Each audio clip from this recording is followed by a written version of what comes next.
তোমাদের মতো এত ক্রূর নৃশংস খল আর ত্রুটি নেই। যে বালককে দেখলে স্নেহে মন ভরে যায় তাকে তোমরা এইভাবে হত্যা করলে, ঠিক তোমাদের শাস্তি পাওয়াই উচিত।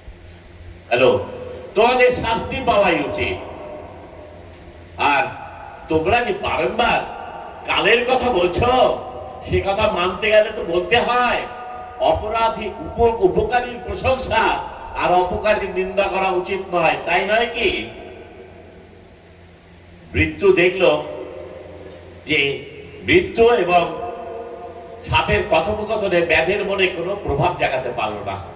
মৃত্যু তখন ব্যাধকে বলছে, ওহে মনোচর, আমি তো আগেই বলেছি তোমাকে, এই পৃথিবীতে মনুষ্য বা মনুষ্যতর প্রাণী যা কাজ করে তা কালের দ্বারা প্রেরিত হয়ে করে। বলতে পারো সে কালের হাতের পুতুল মাত্র। সুতরাং উপকারীর স্তুতি এবং অপকারীর নিন্দা করা বুদ্ধিমান ব্যক্তির কাজ নয়। আমাদের ক্ষেত্রে তোমার সেই একই ভুলটাই হচ্ছে। মৃত্যু অনুভব করলো যে তিনি বলছেন বটে, কিন্তু ব্যাধের মনে কোনো উপলব্ধি আনতে পারছেন না। পরিস্থিতি ক্রমে জটিল থেকে জটিলতর হচ্ছে।